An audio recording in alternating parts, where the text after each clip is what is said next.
Hello and welcome back to the channel. It's Mark from PowerSonic and Apprentice 121. In today's video we are in a unique location and we've been brought in by the wonderful John Bagley, who's sat next to me here. So we're going to have a look through this job, see some of the unique products that are inside the building, and we'll have a little run through EV testing in particular. So this is quite a large job we're looking at in full. We're doing an EICR, pat testing, emergency light testing. There's too much to cover on a YouTube video, so we're going to just draw down into the EV charge point testing. We're going to look at John's test equipment and we'll have a little chat through that later on. But before we get to that, I want to speak with John about some of the stuff he's been up to in his working life and some of the things he's doing today to help apprentices.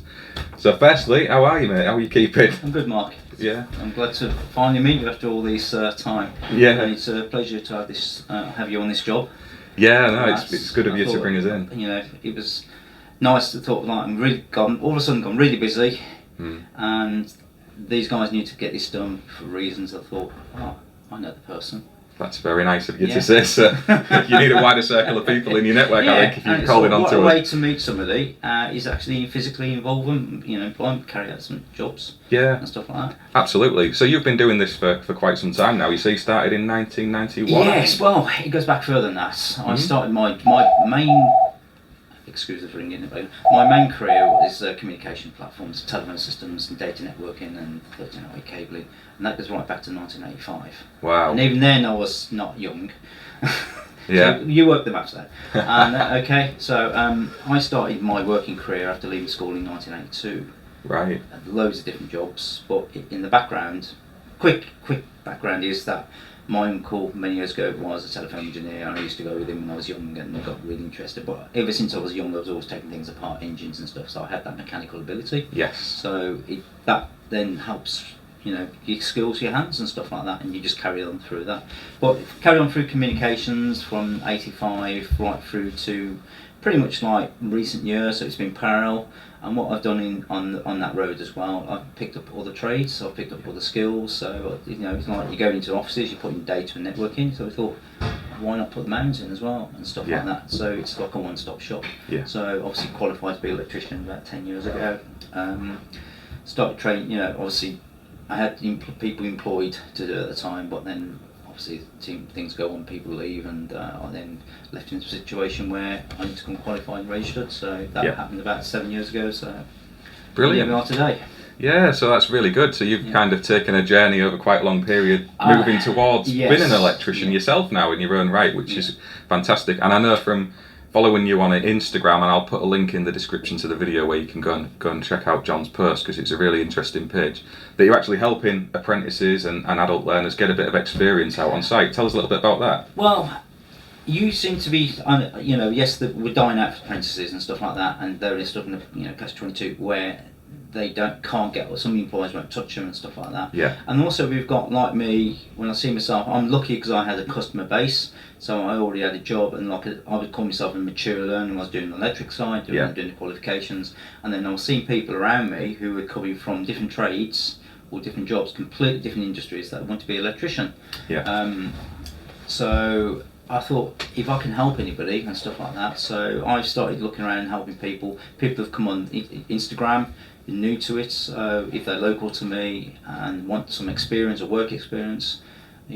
I've helped probably 3 or 4 now, actually. Yeah, fantastic. And that's one of the things we try and encourage in Apprentice 121. We do it in our local area. It's great to hear that John's doing it as well. And I know there's others of you out there who might be watching the video do the same.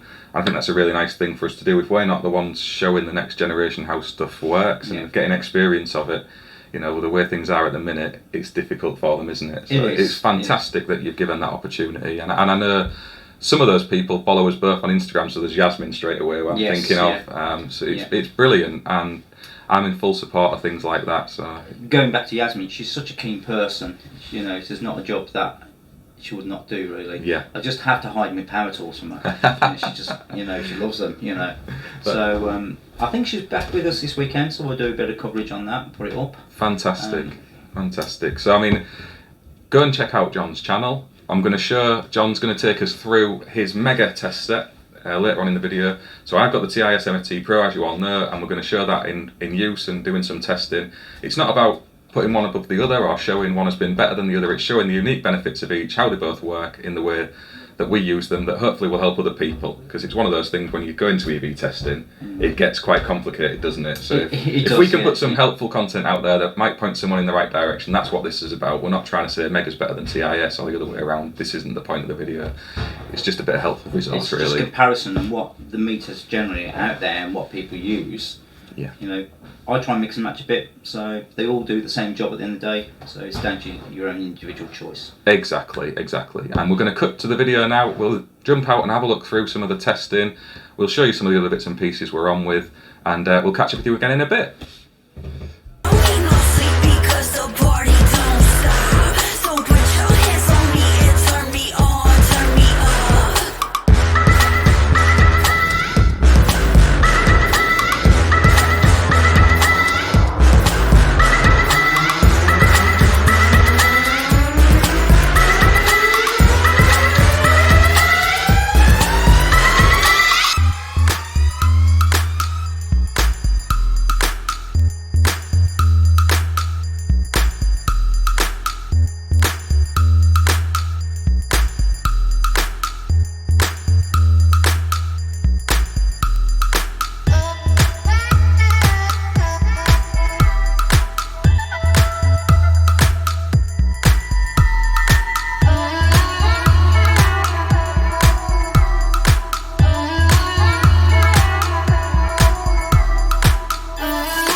Okay, we're through the main supply into the building here. We can see we've got it coming up through this DNO equipment into the meter.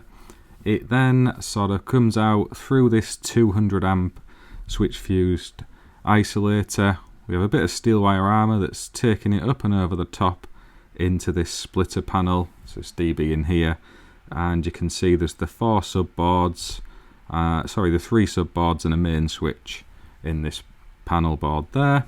And again, the steel wire armors go off from that to these distribution boards.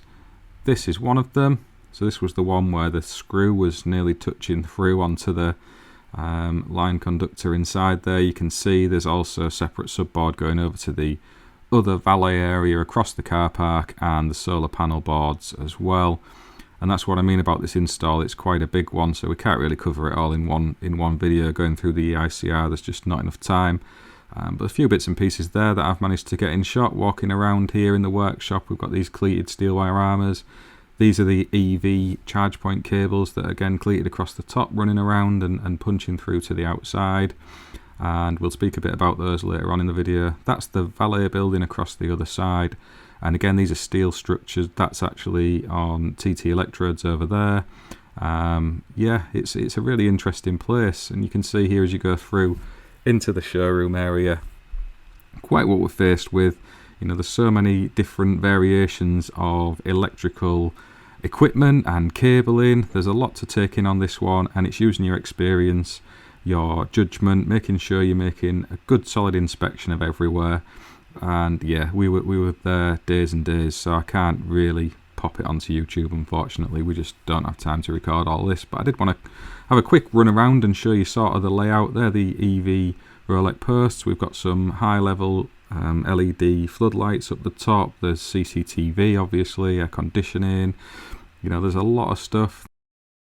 So these are the 3 single phase Rolex EV charge points. They're 7 kilowatt, 32 amp, and you'll see me doing some testing on these. I just thought I'd show you a wide angle shot of them outside here. No protection against impact, as you'll note, but we'll focus on the EV testing on these ones. It's a big job, this one, so we'll try and focus in on a few little bits. So this is quite interesting. I thought we'd have a little look through what's inside one of these Rolex pillars while we're doing the testing on them. So you can see we've got the steel wire armour coming up. It goes into this earth plate, and they haven't colour coded the conductors, but you know, there you go. We then go into this little power block here where it's kind of split away, so we have the earth going across, and then that spins across onto plenty of the earthy bits. The line and neutral, run up here and pop into this internal 30 milliamp C40 61009. So your RCBO double pole, and it then comes out of there with a few cables you can see, and they kind of go off in a couple of directions. We've got one that's running up through this little CT clamp and then out to the charge point outlet plate, and that CT's there so it knows what current's been consumed. You've also got the other cabling coming out of there. We've got some that go up into this little Rolex EV controller, just like a contactor that's flipping across doing various things based on what states it's detecting. And you've also got another set of line and neutral cables that come up to this little photo cell on the side, and then they spin off into this LED driver for the lights that are on the top, and they also drop down into this C6 MCB, so there's a bit of internal protection there on the lighting. So there's quite a lot in them when you look at it, and it's all doing different things. You can see how these are labelled up on the top here, so you've got high and low. Quite how these works, you'd have to reference into the Rolex literature. And again, here you've got the contactor that's throwing things over based on what voltage is applied. So you can see here we've got the cables coming out the bottom of the RCD again that run into this contactor, and then they scoop out and up through the clamp meter. So it's quite interesting what's in there, and sometimes you can upset some of these with your testing. So if the external protection isn't set up in the way it should be, you can have issues where these can operate, or if you've set your test instrument up wrong if you're in a manual mode. So it's always worth remembering, if the power doesn't appear to be restored and everything in the lead up to the pillar is in the right position, then you could have an issue internally. So it's worth looking into. But yes, we'll crack on with some testing on these now. You can see here that that is a type A as well. I can show you that. It's 30 milliamp type A, and yeah, we'll get on with it. Okay, so he's here with me. This is the Rolex pen fault detection, and you can see here the cables are coming in through steel wire armour. They're glanded off into these metal clad consumer units and wired into these contactors. And there is a key difference between the two examples I'm showing you. We'll look in the instructions for how this should be wired. So I'm just searching for the page there, but if you have a little look there, specifically around the earth, and it says how the outgoing earth cable is not to be bonded to the consumer unit. And again, if we look back up here, you can see the black cable there is straight into the earth bar of this consumer unit. It's not going through the contactor, so in the event it operates, it's not going to do anything. These are also shoved through the holes in the top, and you'll note the third one over there, you can see the metal gland exposed, and that's actually touching the casing. If we look internal to these ones, they don't appear to be resting on the earth metallic consumer unit, but it's not an appropriate way really to gland those steel wire armors in. It's not going to reliably achieve the objective or hold them very securely. And if we have a little look at the bottom of the contactors again, you can see here the black wire on this one is going into the bottom like it should. There is also some other butchery on this, as you'll see.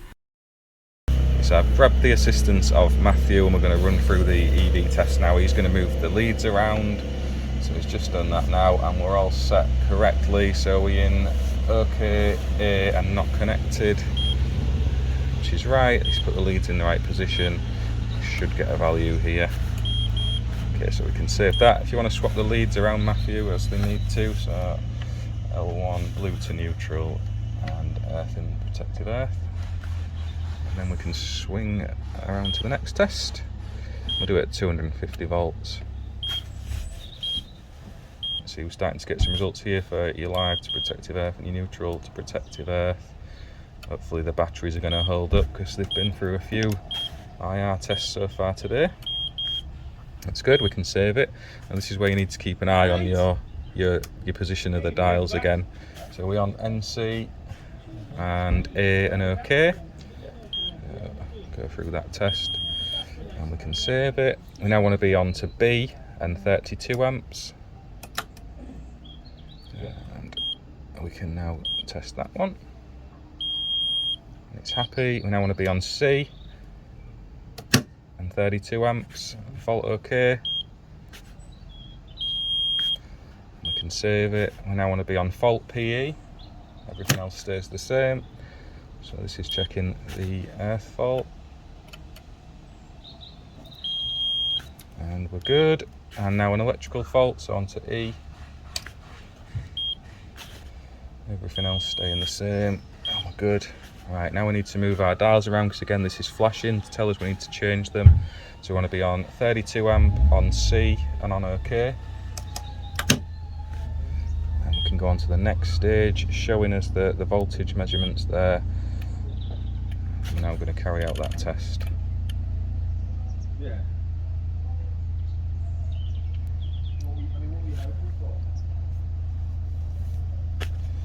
See, it's having a good think about it, and now it's presented us with those results, so we can save them. Now nothing's flashing, the leads are all in the same position, so there's no adjustments to make. We can go on to the next test, and this is the RCD testing, so we can hold that down here, and we have got the required trip time. So now we can move it'll tell us, Matthew's already done it, but we can move the dials around on the instrument and it'll reset the charge point. So we're now going to do the B-type RCD test. So we need to be on 32 amps C and OK again. Everything's staying in the same place. We've got the 6 milliamps. So we hold the test button down, and you can see we've recorded the measurement the instrument's happy with, so we can save that, and that's the end of the test. So we hit the thumbs up, whoops, and you can save that if you wish. I have gone into the wrong place there. So we can save what room it's in, what the actual results were, just tick your tick, and test results have been stored. And happy days, that's another EV charge point complete. John's going to kindly take us through his Megger tester, so I'll let you lead with this one, John. How can we show some of the functions on it? Hi Mark. Right, I've got the EVCA 210, this is the Megger, which I bought to go with this. I'm still learning about it, but it's a nice little handy bit of kit. Gives me all the basic functionalities, like checking, obviously it operates. Here we've got an old Rolex. This one's just a straightforward 3-phase. It's one of the early ones, been in about 6 years, and no, the switch hasn't burnt out. So this one's been good. Gets used a lot, mainly like a lot of vehicles right here. So anyway, we've come to do a little test on this, just check that all the, it's kicking in, it's working. We've got the blue light there in standby when somebody plugs their lead in, that it is delivering the charge, and we get no faults with it. So this little device here is the basic functionality. So we know it's a 32 amp, 3-phase, the label's come off, so it's been weathered, so I'll put it on there. So we're going to put it onto into a charging state. Yeah, straight away, straightforward. Lovely. As you can see there, you've got the 3 lines. Yep. 3-phase there, so L1, L2, L3. They're flickering away there, but they are solid on the actual real world. Yeah, so I don't know how that will come up on the camera. Yeah, LED. Okay. Yeah. So and then you can simulate a fault on the system. You can can with this as well. Yeah. So turn it on. So I can check this, make sure there's any earth leaks or anything like that, any power. So we're all fine, we're good on that. I can juice an earth leak on it. And we can see that's taking away the output onto the charging lead. That's great. And we can also simulate or create an electrical fault. Yep. Right, the CP button, same again, pressing that. You can hear the clonking of the relay. Yes. And that's similar to the TIS, but it's with a dial on that one as opposed to buttons. So they're doing the same thing, aren't they? What I like about this one is, if you've got, obviously not many people install 3-phase ones. It's predominantly, your home chargers, which is great for it. So you can, with this kit, you can put, which I'll demonstrate it. You can put this. Let's turn it off first. You can take the leads out, no mess around.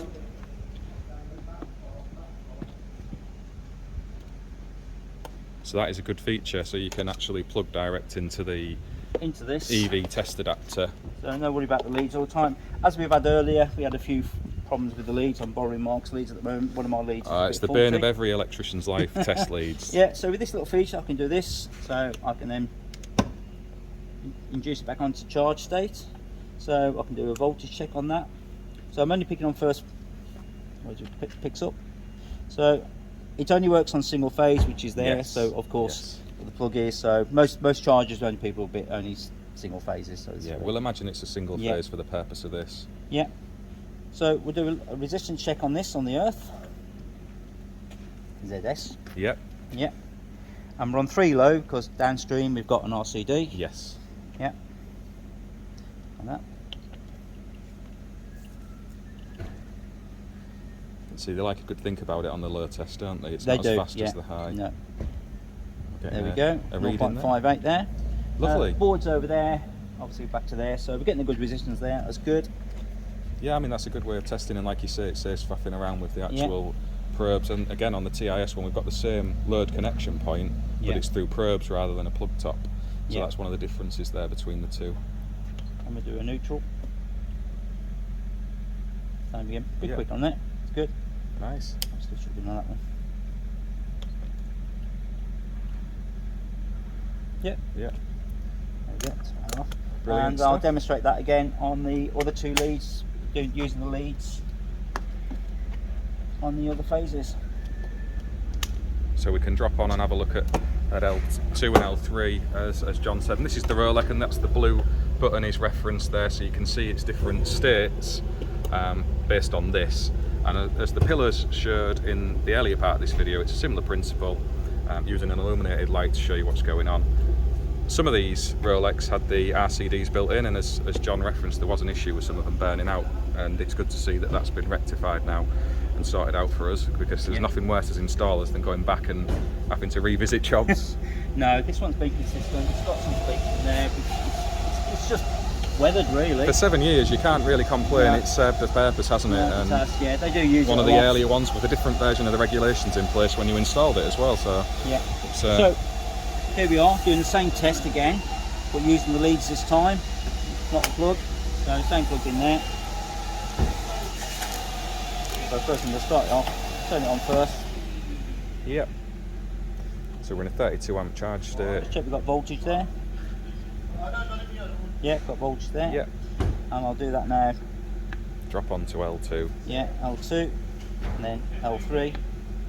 Just checking we've got voltage across them all. So we've got voltage on all So then phases. I'll go back to there, and we'll do a ZS test on it. On 3 low again.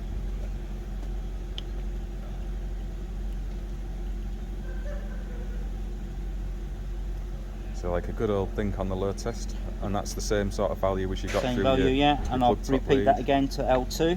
Obviously you're going to see a difference with a different lead test because they're longer and we haven't nulled them in between recording values, so that's going to affect things a little bit. It's a little bit higher there. Yeah.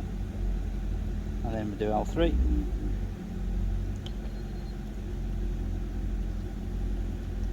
So it's quite a clear instrument to use, isn't it, the Megger? It's It is. different to the TIS. Obviously, with the TIS, I do like the functions. It talks you through it. With the Megger, you've got to understand what the controls are and what what's what. So it is a bit there. I'm still working out sometimes. I'm still twiddling knobs, but that's just me age. That's just my age. A lot of us are used to Megger testers. They're, Yeah. they're pretty much the dominant brand, aren't they? And they do a good job. I'll go backwards now on that. Oops, that's going to trip out. No, we're okay. No, we're okay.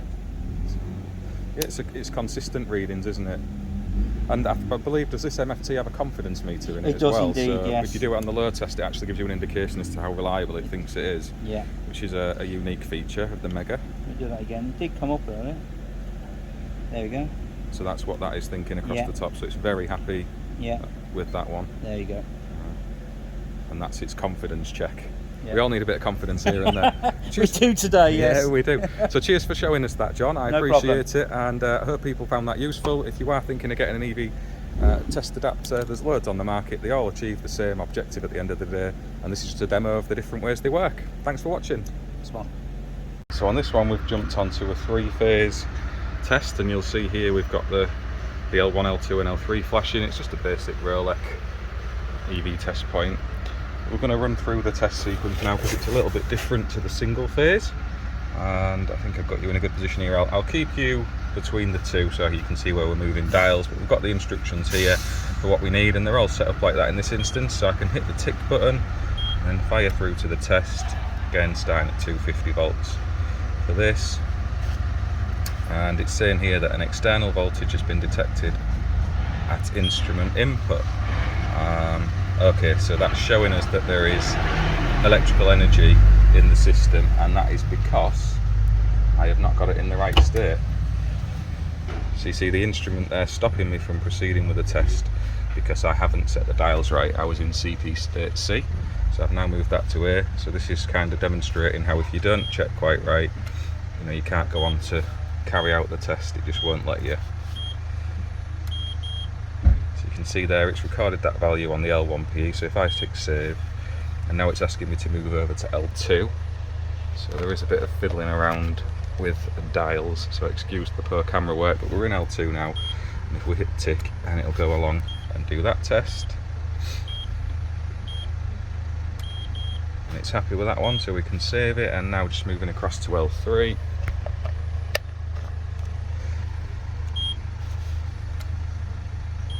And if we do that, it should give us the test, and then it should jump over and do the neutral. Okay, so we can see we've got the test results there, and my phone just rang, so sorry if that cut out mid-recording, but you can see there we've got all the values we need for the IRs. So if we save those, and it's now showing us it wants the position moving again back to L1.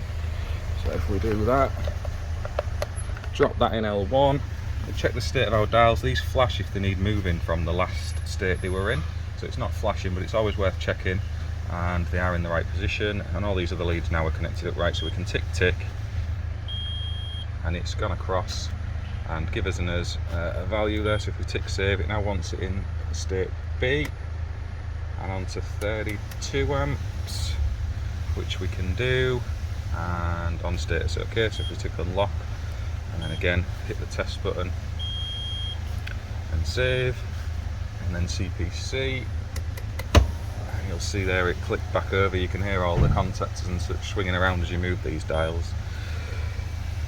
Hit test again and then save. Now it wants us to check a fault on protective air, so we can move that over and click tick. So you can see there we've changed that state dial round and get it to focus onto the PE. Hit save.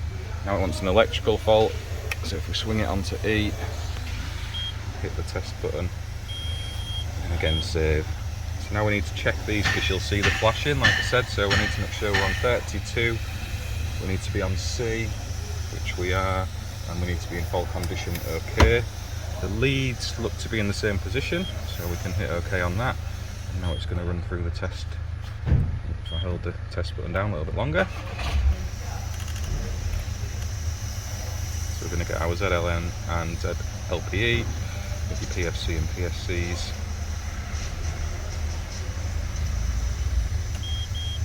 And we've got the values there, so we can save those for review later. Now these aren't flashing again, so they should all be in the same position. The leads look to be in the same position, and it's going to do the Type A RCD testing. I may have to cut away from this because the RCD on this one is remote from the test instrument itself, and you can see it's not tripped. So you'll see now, I've been off and investigated why this might not have operated, and I'll take you and show you in a minute. But this EV charge point's been in for some time, and this is the purpose of doing these tests. So we're on an EICR now. And it hasn't actually got a Type A RCD, this is a Type AC. So this is demonstrating exactly what you can see if you don't have the right protective device in place. You're going to fail and time out, it's just not operated, and that is a perfect example of carrying out an EV test because we've identified a defect.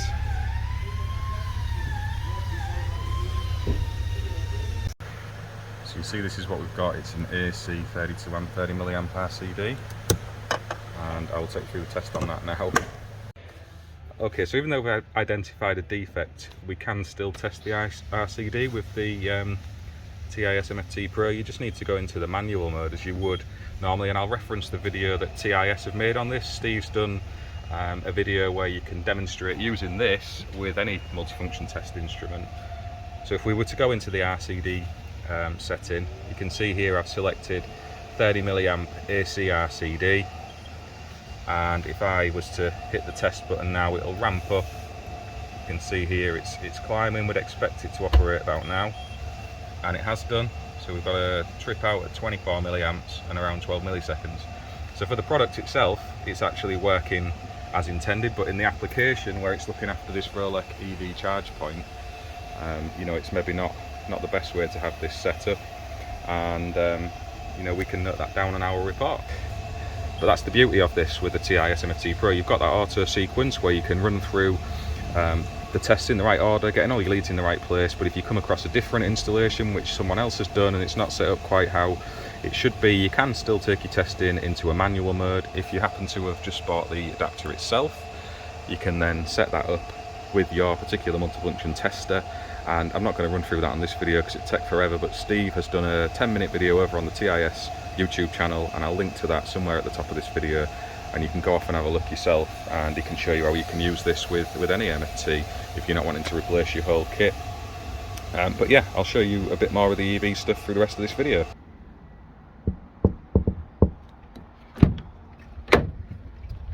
Got your birthday present. So I've got these for Nathan, some man-sized BDE croppers. Thank you. You're welcome, Nathan. And we've got Matthew some Klein man-sized croppers, because I used his croppers the other day and they're blunt as hell from cutting steel wire armourings with them. So don't be doing that. Not for steel. No, not for steel. And Nathan's got some man-sized ones now. So you get spoilt, you two. Thank you. It's alright, taking out your wages. So we're isolated on this board, and you'll see one of the securing screws very, very, very close to one of the phase conductors there, and that's one of the big dangers with your TPM boards. If these are dressed like this and you've got cables in and around the fixing points, you know, you're asking for trouble. And definitely there, that's been lucky. That could have been a nasty bang, because the oven cover protection on this board is 100 amp TPN MCCB. So yeah, it's lucky. These sort of the same down here as well. I mean, these are final circuits, so it's not quite as disastrous, but you know, it's not brilliant, is it? It's yeah, this board is well and truly rammed. Just look at that. It's it's frightening.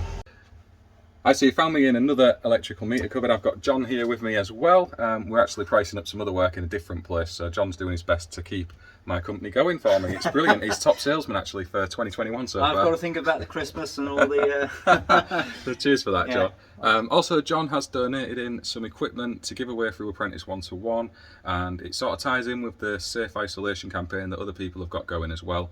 I'll spin you around and some of that. We're going to get it out on an Instagram post, which will probably be out before this video drops, but we've got the voltage indicators over there, some VDE screwdrivers, some personal little lockout kits from MCG, and some Ethos voltage contact detectors, non-contact detectors, sorry. So that's, and also John has dropped in, oh, I'm spinning you around on the wrong place, dropped in the speaker that I showed on Instagram as well the other day. We'll get it all together in one drop, and you can all enter in onto that as well and see if we can get some of this gear into your hands. So cheers, John, that's very, very kind of you. Thank you for getting us in on this job. I really, really appreciate it. It's been a pleasure having you, Mark. Yeah, it's been lovely It's been a pleasure. It's been nice to chat. First time I've not got my hands dirty. Well, it's Matthew and Nathan who's done most of that, let's be honest. Yeah, it's good. But no, it's very nice. It's been great to chat with John. I think all we've done is chat for it, didn't we? Yeah, pretty much. Good to have someone else on the channel showing their story and the way they work and some of their experiences. I hope you've enjoyed it. Please, as always, get involved in the comments. If you've got anything you want to ask me or John, get involved. As I say, if you want to contact John directly, he's over on Instagram. Check the description. Thank you all for watching. Stay safe, and we'll see you again soon, guys.